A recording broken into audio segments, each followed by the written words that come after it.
Okay, so you can see over here carboxylic acid से भी reaction कर सकता है। अगेन इसका आपके पास जो H है वो हट जाएगा, उसकी जगह Na लग जाएगा। सो उसके अलावा HCl से भी रिएक्शन कर सकता है सोडियम, इसका भी H हटा देगा और इसकी जगह पर लग जाएगा। You can see this is actually the reaction of sodium. Sodium can react with any one of them. चारों से रिएक्शन कर सकता है, even with alcohol, water, carboxylic acid and hydrochloric acid. So you can see this, if the acid is concentrated, or sorry, if the acid is strong or weak, it can react, or it can even react with water, or it can even react with alcohol as well, right? तो फिलहाल हमें ये पढ़ना था, but मैंने आपको सारे ही इसके रिएक्शंस बता दिए। They are possible and they can be asked and they can be shown in the exams as well, right बच्चों? Yes sir. ठीक है, उसके अलावा हमारे पास एक और रिएक्शन था जो कि आपने पढ़ा था बच्चों, और वो रिएक्शन क्या था? वो रिएक्शन था आपके पास alcohol to alkenes. Alcohols to alkenes. You can convert alcohols into alkenes. You know that. You know that. You already know this. बच्चों हम ये already कर चुके हैं alkenes के अंदर ना. This is actually what? This type of reaction is known as elimination reaction, because you are going to eliminate what? Water over here. Water is going to be removed over here now. So whenever water is going to be removed from anywhere, you can even say that this is dehydration reaction, right? And for this, the reagent is, we know that पानी को remove करने के लिए reagent बेहतरीन जो है वो है concentrated sulfuric acid, because this is a dehydrating agent. तो concentrated वाला आप यूज कर सकते हैं। and इसकी कंडीशन क्या है बच्चों? The condition for this is 200 degree centigrade temperature. और alternate भी आप यूज सकते हैं, if you don't have concentrated sulfuric acid, तो आप और reagent यूज कर सकते हैं, that is ammonium oxide. And इसकी कंडीशन क्या होगी बच्चों? इसकी कंडीशन आपके पास होगी 350 degree centigrade temperature. And for this reaction you just need to remember that one note that is very important बच्चों, जो कि आपको मैंने पिछली क्लास में एल्कीन में पढ़ा दिया है, that a carbon with hydroxyl, a carbon with hydroxyl, जिस कार्बन पे हाइड्रोक्सिल है, it can only be removed, it can only be removed when adjacent carbon should have at least one individual H. When adjacent carbon should have at least one individual H, right? Individual eight मतलब carbon का directly connection H से होना चाहिए, not CH3 के उसमें भी H है, ऐसा नहीं। जैसे for example if I give you this molecule like this, यहाँ OH लिखा हुआ है बच्चों, यहाँ H लिखा हुआ है, यहाँ H लिखा हुआ है, यहाँ H लिखा हुआ है, this is CH3, right, and this is H and H, and you can see this when you just add any one of them, like concentrated sulfuric acid के साथ आपने 200 डिग्री सेंटीग्रेड टेम्परेचर रख दिया, या for example aluminium oxide के साथ आपने रख दिया for example 350 degree centigrade temperature, so you can see this, जहां OH है उसके कंसिक्वेंस कार्बन पे H मौजूद है, so one of the formula of this compound will be like this, ये बन सकता था, right? This can be made over here, this can be possible, right? And one more possibility is, you can see this, okay, this can also be removed now, so you can say that it can also be possible like this, right? One more possibility is this carbon having H and this carbon is also having H,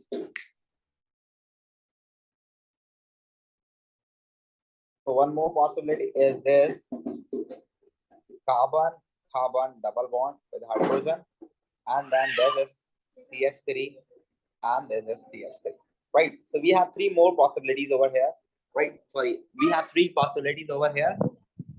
कोई से भी बराबर वाले carbon से hydrogen OH के साथ हट सकता है, and in all these cases we have water molecule as well, because H or OH producing water molecule as well. This is why फिर वैसे ये इंडिविजुअल dehydration H का क्या मतलब है? इंडिविजुअल एच मतलब कार्बन के साथ अकेला एच लगा हुआ, देखो अकेला एच होना चाहिए। और जो मैंने ऊपर वाले में बताया ना आपको, देखें ये कार्बन के साथ ऊपर कार्बन लगा हुआ है, इसके साथ भी 3 अलग अलग एच लगे हैं। तो इस वाले कार्बन के साथ अगर OH लगा हुआ है तो क्या हुआ, लेकिन इसके जो कंसेक्यूटिव कार्बन है इसके साथ भी H लगा हुआ है ना। तो दीज आर इंडिविजुअल एचेस। सही है सर, समझ गया। और अगर आप समझना चाह नहीं रहे हैं और अगर आपको अब समझ में आएगा, देखें एक और एग्जांपल देता हूँ। फॉर एग्जांपल ये कार्बन कार्बन कार्बन हुआ, यहाँ OH लगा हुआ है, ठीक है ना, यहाँ H लगा हुआ है फॉर एग्जांपल, इसी कार्बन पे लगा हुआ है, इसका कोई फायदा नहीं है। बट यहाँ देखें क्या लगा हुआ है, CH3, यहाँ क्या लगा हुआ है, CH3, और यहाँ क्या लगा हुआ है, CH3, यहाँ क्या लगा हुआ है, CH3, CH3, CH3। Now just look at over here, बराबर वाले कार्बन पर H है ही नहीं किसी में, है ना, खाली H नहीं है, ठीक है। So if you give conditions over here, concentrated sulfuric acid आपने डाल दिया, 200 डिग्री सेंटीग्रेड आपने दे दिया, there is no possibility to form product over here, double bond बन ही नहीं सकता। ये बराबर वाले कार्बन के ऊपर H नहीं लगा हुआ, इसके ऊपर कार्बन लगा हुआ, इसके ऊपर भी कार्बन लगा हुआ, इन कार्बन पर H लगे हुए, है ना, इसके बराबर में कार्बन लगा हुआ है, इसके ऊपर H लगा हुआ है, इसके बराबर में कार्बन लगा हुआ है, उस पे H लगा हुआ है, राइट। फॉर सर, तो एग्जाम्पल अगर मैं इसको कर देता ऐसे, अगर मैं इसको रिमूव करके सिर्फ H लगा देता, then there is a possibility कि यहाँ से OH चला जाए और ये H एक साथ रिमूव हो जाए, तो आपके पास बन सकता है एक कार्बन, दो कार्बन, ये तीसरा कार्बन, इस पे CH3 लगा हुआ है, इस पे CH3 लगा हुआ है, यहाँ H लगा हुआ है, यहाँ CH3, CH3, CH3। This is the possibility then, right बच्चों? सर तो ये जो बीच वाला कार्बन है इसके ऊपर भी तो एक हाइड्रोजन है, डबल बॉन्ड दो कार्बन के बीच में बनेगा ना, दो कार्बन के दरमियान डबल बॉन्ड बनेगा। तो अगर आप एक कार्बन से OH हटाए तो दूसरे कार्बन का इलेक्ट्रॉन कब फ्री होगा, जब आप उसके ऊपर से H हटाओगे, है ना। अगर एक ही कार्बन से H भी हटा दिया और OH भी हटा दिया तो डबल बॉन्ड किसके साथ बनाओगे, ठीक है। Okay sir. This is already done in alkenes as well, so I am just moving it. मैं ज्यादा एक प्रैक्टिस नहीं करा रहा हूँ, वहां पर आप देख सकते हैं बहुत सारे एग्जांपल्स मौजूद है, वहां से कर सकते हैं आप एग्जांपल की practice, right. So let's talk about the next chemical property, जो कि थोड़ी बहुत आप ऑलरेडी पढ़ चुके हो, लेकिन दोबारा से मैं आपको इसका आइडिया दे देता हूँ। इसका आइडिया मैं किस तरह दे रहा हूँ, मैं इसका आइडिया एक एक साथ दे रहा हूँ, सबका एक साथ आइडिया दे रहा हूँ, ठीक है ना। तो हैलोजिनो अल्केन में जा सकते हैं, but the problem with halogeno alkane is this कि हैलोजिनो अल्केन कौन सा वाला भाई, RCl भी हैलोजन है, RBr भी हैलोजन है, RI भी हैलोजन है। तो अल्कोहल से हैलोजिनो अल्केन में जाने की 3 अलग अलग पॉसिबिलिटीज हैं, जबकि इनमें से अल्कोहल में आने की एक ही पॉसिबिलिटी जो आप ऑलरेडी पिछले चैप्टर में पढ़ चुके हैं। अल्कोहल से Cl3 में जाना है। फॉर दिस रिएजेंट क्या होगा बच्चों, इसके लिए रिएजेंट आप क्या यूज कर सकते हो, यू कैन यूज PCl5, और क्या करो, ये काम रूम टेम्परेचर पे हो जाएगा, ठीक है, आराम से हो जाएगा, बड़ा आराम से हो जाएगा, बड़ा मजे का इक्वेशन है, आराम से हो जाएगा, ठीक है। उसके अलावा इसके अंदर ये room temperature is the condition, right, तो ये रूम टेम्परेचर में एज अ कंडीशन यहाँ लिख देता हूँ। कंडीशन क्या है भाई, रूम टेम्परेचर। फॉर एग्जाम्पल आप बोल रहे हैं सर मेरे पास PCl5 नहीं है, तो आप PCl3 भी यूज कर सकते हैं और आप SOCl2 भी यूज कर सकते हैं, और इनकी कंडीशन है heat. For this you need to heat, इनके लिए आपको क्या करना पड़ेगा, हीट करना पड़ेगा। और ये रिएक्शन की जो टाइप है, यानी रिएजेंट कोई सा भी इस्तेमाल करें, टेम्परेचर भी इस्तेमाल करें, they both are nucleophilic substitution, they both are nucleophilic substitution. This is very important to remember for 1 mark in exam. ये सारी चीजें 1 मार्क के लिए आती हैं, तो याद करना जरूरी है। सो टाइप तो तीनों की सेम है, न्यूक्लियोफिलिक सब्स्टिट्यूशन है, रिएजेंट्स चेंज हो सकते हैं। Right now if you talk about bromine की सब्स्टिट्यूशन, तो हमारे पास PBr5 नाम की कोई चीज नहीं है, PBr3 नाम की कोई चीज नहीं है, तो उसको हम फिर प्रोड्यूस करते हैं। कैसे प्रोड्यूस करते हैं, रेड फास्फोरस को ब्रोमीन के साथ रिएक्शन कराते हैं और कंडीशन क्या देते हैं, हीटिंग, तो ये प्रोड्यूस हो जाता है, ठीक है। तो इससे आप फिर ब्रोमीन सब्स्टिट्यूट करा सकते हो, और अगर आपके पास ये ना हो तो आप सिंपल HBr कॉन्सेंट्रेटेड यूज करो, काम हो जाएगा, ठीक है। उसके अलावा यहाँ पर ये सेम ही होगा, I5 कोई चीज नहीं है, PI3 कोई चीज नहीं है, तो हम क्या यूज करेंगे, red phosphorus phosphorus with iodine, और इसमें कंडीशन क्या यूज करेंगे, हीटिंग। क्या यूज करेंगे बच्चों, हीटिंग, और क्या हो जाएगा आपके पास, आयोडीन सब्स्टिट्यूट हो जाएगा OH की जगह पर। ठीक है, और अगर आपके पास ये नहीं है तो आप HI कॉन्सेंट्रेटेड यूज कर सकते हैं। This is actually the reaction. For example, आप देखें एग्जाम्पल क्या है, आपके पास क्या था, कार्बन कार्बन कार्बन, यहाँ लिख दिया हाइड्रोजन ऑक्सीजन, ठीक है, ये हो गया आपके पास प्रोपेनॉल। क्या हो गया आपके पास, ये प्रोपेनॉल। अब जब इसका रिएक्शन आप कराओगे किसके साथ बच्चों, इसका रिएक्शन कराओगे फॉर एग्जाम्पल आप PCl5 के साथ करा रहे हो, PCl5 के साथ आपने रिएक्शन कराया, सिंपल इज दैट, आपके पास ClOH की जगह ले लेगा। तो एक कार्बन, दो कार्बन, तीन कार्बन, इस हाइड्रोजन को कुछ नहीं हुआ, इस हाइड्रोजन को कुछ नहीं हुआ, कुछ नहीं हुआ, कुछ नहीं हुआ, किसी भी हाइड्रोजन को कुछ नहीं हुआ, only hydroxyl will be replace by Cl, that's all. साथ साथ यहाँ पर प्रोडक्ट बनेगी आपके पास HCl, और एक और प्रोडक्ट बनेगी आपके पास POCl3। And remember one more thing over here, whenever whenever whenever whenever whenever whenever HCl is going to be formed in the product, the observation of the reaction is white fumes. क्या है भाई, white fumes बनते हैं जब कभी भी HCl बनता है प्रोडक्ट में, तो इसकी ऑब्जर्वेशन क्या होती है, white fumes. So you can say that this is actually the test for hydroxyl group. ये हाइड्रोक्सिल ग्रुप का टेस्ट है, अल्कोहल का नहीं है, ये हाइड्रोक्सिल ग्रुप का टेस्ट है। सो फॉर एग्जांपल अगर आपके पास कार्बोक्सिलिक एसिड है, देखें कार्बोक्सिलिक एसिड में भी क्या चीज मौजूद है, OH मौजूद है ना। तो अगर आप इसका रिएक्शन भी किसके साथ कराते हो, PCl5 के साथ, सो रिमेंबर ये OH हट जाएगा, और इस OH की जगह पर यहाँ पर भी क्या लग जाएगा भाई, Cl लग जाएगा, और इस कंडीशन में भी आपके पास यहाँ HCl बनता है, और इसके भी व्हाइट फ्यूम्स आपको नजर आते हैं। तो ये जो टेस्ट है ये सिर्फ अल्कोहल के लिए नहीं है, बल्कि ये अल्कोहल और कार्बोक्सिलिक एसिड दोनों के अंदर मौजूद OH का टेस्ट है। ठीक है ना, remember this is the test for hydroxyl, और इसकी ऑब्जर्वेशन क्या है, white film. So you can say that the test is you are going to add PCl5 at room temperature and the white fumes will be the observation of hydroxyl group test. ठीक है बच्चों, yes sir. It is simple test, और वो आपको याद करना है, ये बहुत इंपॉर्टेंट है आपके लिए, कभी भी किसी भी जगह को पूछ सकते हैं। आप अगर इसको बिल्कुल फॉर ग्रांटेड लोगे तो it will be difficult for you कि आपके 2 से 3 मार्क्स आके चले जाएंगे। So let's talk about something, love triangle.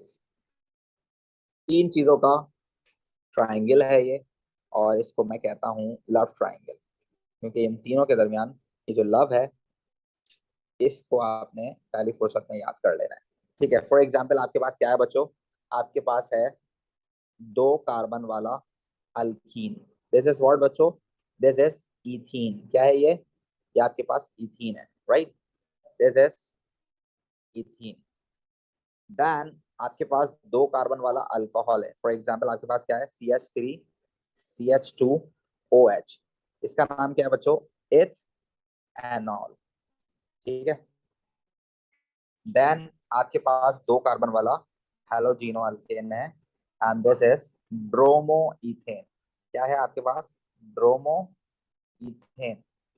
ठीक है, ये आपके पास ब्रोमो इथेन।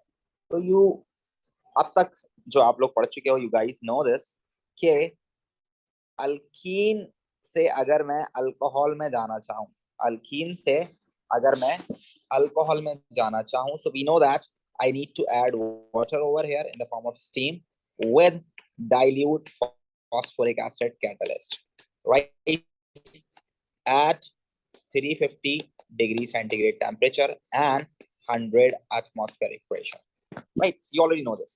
Then अभी थोड़ी देर पहले ये भी रिएक्शन मैंने आपको कराया है, राइट, आई टोल्ड यू कि अगर आपके पास अल्कोहल हो तो उसकी डिहाइड्रेशन कराएंगे, so you can add concentrated sulphuric acid at 200 degree centigrade, और अगर आपके पास ये नहीं है facility, so you can use aluminium oxide at 350 degree centigrade, right. इसके अलावा आप ये भी पढ़ चुके हो, फॉर एग्जाम्पल आप अल्कीन से हैलोजिनो अल्केन में जाना चाहते हो, so it's simple, just add HBr gas at room temperature pressure, और अगर इससे आप वापस आना चाहते हो, so it is also very simple. You just need to add what? NaOH, or you can even use KOH in ethanol. Ethanol में use करना, you don't need to use water over here, and you need to do what? Heat under reflux, right? उसके अलावा आप ये भी पढ़ चुके हो, फॉर एग्जाम्पल अगर आप हेलोजिनो अल्केन से अल्कोहल में जाओगे, so you can use NaOH or even KOH, but this time you need to use them in aqueous state plus heat under reflux. Right now you can see over here I write bromine over here. तो alcohol से अगर bromine में जाओगे, तो अभी देखा है हमने, we can use red phosphorus plus bromine, and we need to heat this. Or if we don't have this, so we can use concentrated HBr solution, right, bachcho? Or HBr gas, right? Is that right? Yes, sir. And बच्चों, you need to keep remember कि ये है electrophilic addition reaction. ये है बच्चों dehydration, or you can even say that elimination reaction. This is also electrophilic addition reaction. This is elimination reaction, and the last one are both nucleophilic substitution. Nucleophilic substitution, right, बच्चों?